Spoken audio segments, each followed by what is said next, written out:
Hello FPL world, my name is Gordon and welcome to FPL Galaxy. Game week 12 has just ended and what a dramatic game week this has been. The game week 12 was a blank game week because two teams weren't playing the Premier League, and that is Manchester City and Arsenal. They didn't play their game week 12 fixture because it was postponed due to the match that Arsenal were supposed to play, which they played actually yesterday, Thursday. So now I want to review how game week 12 went and see how well my team did, and then further on go into selecting my game week 13 squad. Now game week 12 is a very low scoring game week because most people had players from Manchester City and Arsenal who kind of blanked. Yes, they didn't play, so there were zeros there, or rather there were no points coming from such players. For example, my team featured some of the City and Arsenal players, as you are going to be able to see. So without further ado, let's go straight into reviewing my team, see how my team did and what lessons I picked up from here. So looking at my table, that is why I'm faring right now. My points overall has gone up to 639. Not so good, like I've always been saying, but the rank keeps on going higher and higher. So it's a green arrow. Yes, this is like 8 in a row, which I'm very pleased of because some people have suffered some reds. That is due to the fact that they are quite highly ranked. Some people are in the top 100, so when they have a struggling game week, that just means they're going to have a red arrow. But myself, who is coming from behind, I'm most certainly going to be having more of these green arrows for as long as I hit the average mark. So the game points are those I got 48, and this is due to the fact that now we look at my team. In goal, I went with Rare, as you're able to see there. This is not a duplicate. This is actually what happened in game week 12. Yes, what you're able to see there is the same score that Rare got in the previous game week, that is game week number 11. So Rare is really ticking very well on those save points. Like I've always emphasized, Rare is a save points machine. In this one, he came with the goods, and the reason as to why I actually put him into this fixture, which seemed to be a very challenging fixture for Brentford and particularly Rare, is the fact that they were playing against Chelsea, and there, as you're able to see, Rare collected all the full points. By full points, I mean that's the clean sheet points, and he had some saves. Unfortunately, he couldn't make 6 saves for him to collect the extra point. He only had 5 saves, and of course only 3 of them would be translated into the 1 point. So now, because of that and the 3 bonus points that he collected, Rare collected the full points in that match. What an outstanding player he has been in the few weeks with what he's been doing. 20 points in 2 game weeks. Fantastic job. I really appreciate what Rare has contributed to my team at a time when I needed him the most. Yes, he's in that goal post for a reason, here to save my team. Then in defense, I went with Neco Williams. Of course, I had no choice. He's the only person who was remaining on that bench from the defenders. Then went with Perisic and Trippier. As you're able to see, Neco Williams, it gave us that clean sheet. That clean sheet came at the expense of yet another team. This time around, it was Brighton. Brighton failed to put any goal past Henderson. Henderson is another goalkeeper who performed really well in this game because he put up so many saves, as of course Brighton were quite fiery with shots on the goal, but unfortunately they couldn't manage to go past the Nottingham Forest defense. And this is where Neco Williams was able to shine. He came in with that clean sheet, gave me some clean sheet points, which I didn't expect from him. I was actually expecting him to give me a 1 or something. Unfortunately, Perisic, but of course not unexpected. It's something I expected to happen. Manchester United were surely going to score against them, and they made their life particularly difficult because they were outplayed. Yes, I'm talking about Spurs. Spurs were outplayed by Manchester United. Manchester United in this game were totally unplayable. And there we see Perisic only giving us that 1 point. So people had Perisic in their team, only collected a point from him. An assist from him would have been very nice, but unfortunately, Manchester United didn't allow him to do anything like that. Trippier has been the man of the show behind there. He's been racking up the numbers in defense, doing whatever a defender should be able to do. Like I've always been saying, Trippier has been high in activity, and that's why he keeps on ticking in the department of bonus points. He keeps on getting those bonus points, and particularly in this match also he managed to get the bonus points. So Trippier did quite good. 3 bonus points, clean sheet points, and now there he's given us that very nice 9 points. Now going in the midfield, this is where things become particularly difficult, because this is a department of which hurt so many people in this game week. As you're able to see, out of the 4 midfielders, only one was able to come back with a return, and that's Wilfred Zaha. Yeah, as you're able to see, the captaincy is on Trossard, who was playing against Nottingham Forest. Like I've mentioned, Nottingham Forest, because of the heroics of Henderson, Brighton wasn't able to score. And I brought in Trossard, of course, some 2 game weeks ago, thinking this is the game week which he would give me some valuable points in the blank game week. But unfortunately, he wasn't able to give me the goods. I brought in Mount also as a cover for Maddison, who was blanking in this game week. But unfortunately also he wasn't able to do anything. That is due to the fact that Rare was quite magnificent. So I'm not feeling bad about the Mount points there, because combine the points that Rare and Mount has gotten, that's a 13. Divide that, that's about 6.5 for each, which would have been like a goal for Mount and probably a clean sheet for Rare. So the points distribution is very nice there, and that's why I can't complain about those players. Then Andreas, of course, he was able to give us 3, and the one is from the fact that Fulham was able to keep a clean sheet against Aston Villa, and that made up my midfield. At the attack, there was only one player who was featuring this week, and that was Harry Kane. And like I mentioned, Manchester United really gave Spurs a tough match. They ran about and they were not able to put anything past Manchester United. They really didn't do so much for one to say, okay, maybe they just failed to score. It was just difficult for them to even penetrate that defense that Man U had put up. So Varane and Martinez really did a good job in that center back role. They were doing so well, and that's why Tottenham weren't able to do anything, particularly in this game week. Yeah, I would have gone to say I didn't have any bench, but there is one man on the bench that I would like to mention, because this man has been particularly good in the few past game weeks. Somebody that most people have on their bench, and of course for me it's only because I've got Rare there who is doing similarly good or slightly better, but for most who didn't go for this man who they have on their bench, they're feeling very bad about not going for him. And that's the man Ward. Ward has been ticking along. In the last 4 game weeks, he's had 3 clean sheets. And look at those points there, 9. Had I done a bench boost, of course, with so many other players playing there, and this would have been one of those weeks where the bench boost would have been very successful. So Ward is doing the most. He helped Leicester keep a clean sheet against Leeds, and look at what he got, 9 points there. And what a match he had. So many save points there, and of course he got, I think, some bonus point also. So now this is what made up my game week 12, and all this translated into 48 points. As you're able to see, there are 2 blanks in my team: Haaland, Jesus, Martinelli, Zinchenko, and Cancelo. Like I mentioned, I've got a combination of about 5 City and Arsenal players, and this is due to the fact that they blanked, and that's why the points are quite low there, and due to the captaincy also, which I missed. The only players that I could have put this on, realistically speaking, were probably Mount and Trossard. I wasn't thinking about Zaha, so I wouldn't even lie. So that is why I would say this was one of those game weeks. But on the other side, I wasn't so mad at myself, because the likes of Salah, who most people captain, also blanked the other side.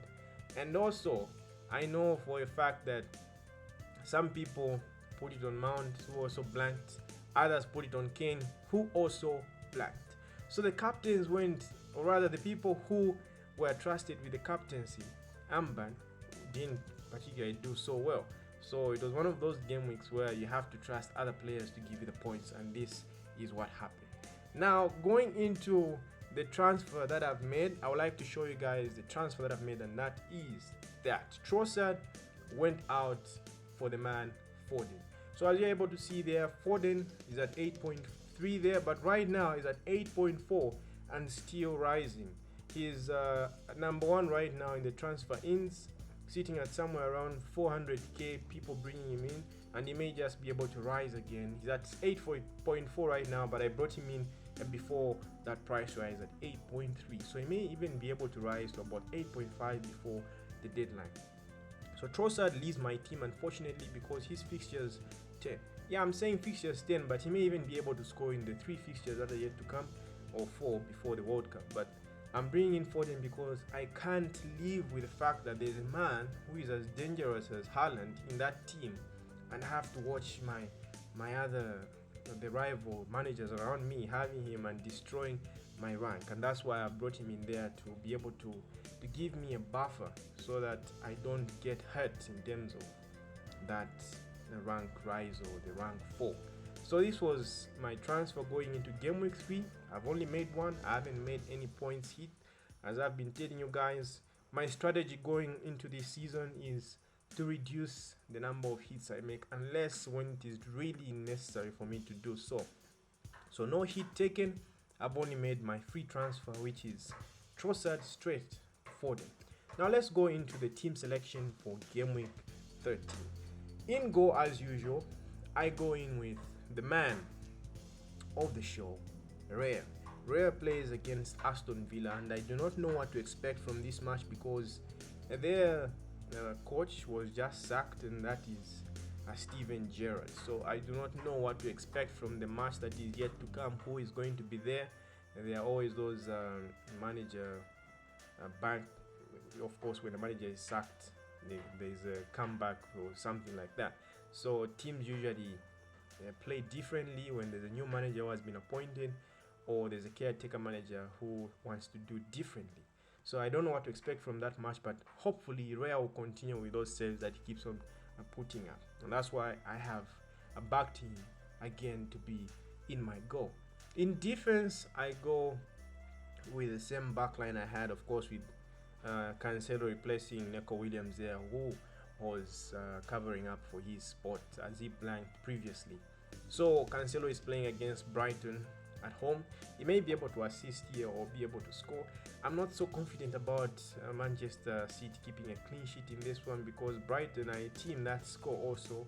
So I'm having him there for the attacking returns that he's able to put up. Perisic also, same line with Trippier. These guys play against each other, and I do not expect them to keep clean sheets, but they could be one of them who could keep a clean sheet, and I may say Nottingham, or rather Newcastle, have a higher chance of keeping a clean sheet against Tottenham than vice versa, because Newcastle are a team that are scoring big recently, and from the way Tottenham are playing, I would say they're kind of shaky right now. But who knows? This is football. They are playing at home. Wouldn't just be able to know exactly what is going to come from that match. So Perisic, yeah, he's one of those players also who tick along when it comes to the attacking returns. So hopefully both of them, Perisic and Trippier, may come up with those sweet assists and bonus points from the man Trippier also, because he's a bonus point magnet, and that's why I have him in there.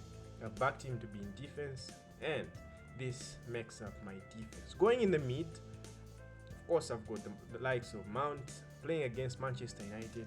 They're playing at home, and so something may come out of this match. Not so sure if he's going to start, because most people have been talking about Potter rotating the Chelsea team heavily, and Mount is one of those players that have started in each and every match under Potter. So who knows if this may be the match that he's benched and starts in the second half. So hopefully it's not, so that he gets more time to be able to do something against Manchester United. But this is the Manchester team that has kind of solidified in defense, so I'm not so sure what to expect from this one. But if Mount gets some return from here, how sweet that will be, because it's going to help me up in rising up the ranks.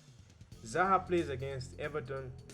This is a match where he's able to score easily, and I back him to do something in here. An assist or goal would be very nice. So Zaha is one of those midfielders I go with. Phil Foden is the man I've just brought in, and playing against that Brighton team, which is conceding plenty recently because their manager is attack-minded. So hopefully they continue having that attack-minded mentality so that City can find those open spaces and be able to score. Martinelli is not a man I would want to even go deep into talking about, because his results speak for themselves. Martinelli is doing so well in that Arsenal team, and he rested well. Yeah, he played some few minutes in the previous match in Europa against PSV, but they play against Southampton, that is Southampton, away, but they would be able to put up a strong match there with Southampton, who have been shaky lately. They don't look like a team that can hold off Arsenal as for a long time. So Arsenal want to keep that a top spot going to the World Cup, and that's why you would want to trust the men that have been putting up the goals behind the net, and Martinelli is just one of those. Speaking of Arsenal, there's some other person who I've maintained in my team, and now this takes me to the front line. The front line is made up of the man Jesus, Harry Kane, and Haaland. Harry Kane would want to bounce back from the loss they had at Manchester United, and this time around he plays Newcastle United. Of course, it's going to be tricky. Newcastle are not a team that are giving their opponents an easy matchup. We saw what happened when they played Manchester City. They scored 3, and that's why we see that Newcastle United are a different Newcastle United. And so Tottenham will have to bring their A game at home this time around. So would back Harry Kane to be able to score. Even a penalty would really be nice, because right now Kane is like one of the differentials I have in my team. Jesus speaks for himself. My comments on Martinelli, well, resonate with him too. He's one of those people that are finding themselves in good spaces. The XG is quite high, about 2 point something in XG. So it just means that he hasn't been so fortunate lately. Some of those shots have been saved by the goalkeepers. So you'd expect him to tick along well going forward. Southampton is a team that they may be able to obliterate, and that's why I have a Jesus in that team. Now the man where you expect the Amber to be as a Pema captain. Of course, it's only because there was a blank game week, and that's why it couldn't be there. And Haaland this time around plays against Brighton at home. He's been scoring heavily at home with his counterpart Phil Foden, and that's why I would back him for the captaincy. Not that I wouldn't back him if he wasn't at home, but this time around we see that these guys, they are the only team in the Premier League that didn't have a match. Arsenal, though they were blanking in a Premier League match, they played against PSV in a Europa match. So Manchester City are the only match in the Premier League that didn't have a match. They rested the entire week, so could imagine just how fresh they'll come into this match playing against Brighton. So this is my 11. Now my bench, my sub is made up of the following. That is Ward playing against Wolves. He may just be able to keep a clean sheet there also. Then one of my bench options there is Zinchenko. I've placed him as the first one. This may change. I may bring Andreas forward, because Andreas played very well in the previous one. So if any of the guys, the players, say in the midfield they are blanks, or Jesus or something unexpected happens, I think I'm going to switch this up. Andreas is going to be the first one, so that should an attacking return come from that Leeds matchup, Andreas will be able to come with something. Then Neco Williams plays against the Liverpool team. I don't expect him to keep a clean sheet, because Liverpool would want to come heavy. They would want to continue with their comeback. So these guys makes up my 15 players going into a game week 13. So we hope that the rank rises continue, the green arrows continue, and let's see. I would say this team is about maybe 68 points or so. So I'll get back to this video when the game week passes. So mark that number, 68 or so. Hopefully I'll get it right, or even slightly higher than that. So 68 points is what I'm predicting I'll be able to get from this team. Now it goes without mentioning that I have to mention my honorable shouts, and these are the following people that I would expect, or rather I would suggest or advise you guys to get if at all you don't have any of them. So these are players that I don't particularly have, but I am making a shout so that you can keep an eye on them if you don't have the funds, or if you have the transfers and you'd want to have somebody in your team. These are the players that I would suggest you target. So the first one being Bukayo Saka. Bukayo Saka is currently at 7.9, soon to change because he's one of I think the top 3 most transferred in players. He must be the second or so, currently at 200k. So that just means most people are transferring him in, so he may be able to rise overnight to about 8 million. The fixtures there are quite sweet. They're facing Southampton, Nottingham Forest and Chelsea.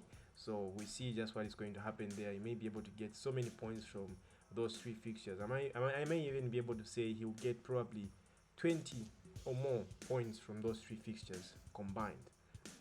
So now the second one is Trent Alexander-Arnold. Not somebody that most of you would want to see, but I would say he would want to come back and he would want to cement his place in the World Cup. So between now and the World Cup, he's really going to push so much. And he looked very well in that match that Liverpool had with West Ham. We could see him bringing in those balls that he usually does, only that they didn't fall on some good finishing end. Yeah, so that's why I would back Trent, especially going into the next few fixtures, the Nottingham Forest and the Leeds fixtures. I think I see him assisting probably twice. He may have 2 attacking returns in the next 2 fixtures or so, and probably 2 clean sheets also. So Trent is somebody that I'm backing, and getting him at 7.2 really is a bargain because we know just how valuable Trent is. It's only that this season hasn't been going so well for him and that Liverpool team, but we can see they're coming back. They're becoming stronger and stronger in defense, and so you'd want to get him at a point when he's lowly priced at 7.2. The third man is Rashford, playing for a revamped Manchester United team under Ten Hag. So we see just how good Manchester United is going forward, and even in that match that they played against Spurs, it's only because of the heroics of Lloris that Rashford himself wasn't able to score even 2 in that match. So he found himself in good positions, and that's why I back him going into the next few fixtures. The Chelsea one is particularly difficult because they play away, but who knows? He's a forward, he's a class player, he's a quality player, so he's able to score against any team, and that's why I back him at that price. Is really a bargain. The final man I would like to make a shout of is Kepa. At that price, Kepa is one of the cheapest players you would find from a quality team. Chelsea, as we know, is a very defensive team. Yeah, it's one of the teams that do not concede so many, and that's why getting Kepa at 4.5 is really a cheat, because you know Kepa is quite acrobatic, so he puts up a lot of saves, and so getting him won't just be about the clean sheets but also for the save points. So having a 4.5 who is from a top level team, a top 4 team, is really a cheat code. He's the cheapest player you would get from a top 4 team, and that's why getting him now would really save you so much. So many fans would be saved, and you're going to have value out of him. So Kepa is the last person that I would like to make a shout of, and this makes the honorable shouts category: Bukayo Saka, Trent, Rashford, and Kepa. So guys, if you've reached this far and you're enjoying what you're seeing, or if you're not, please, I'm just asking for your support. Also, do subscribe to the channel if you're not already subscribed. If you love what you're seeing, and be able to share it to your friends so that they may be able to get some advice here and there. I'm not an FPL expert, I'm just a player just like you. So this is more about sharing with you guys my journey, about where I am right now and where I may be able to get in the next few weeks. So please, like I mentioned, I really appreciate that you're watching, so thank you so much, and do subscribe to the channel, and you can follow me at FPL Galaxy ZM on Twitter so that you're able to see how I interact there, the kind of posts I have on FPL, and probably you'll be able to see more graphics of how my team is doing and where I am, how I'm rising above the ranks. So thank you so much, guys, and catch you on the next one.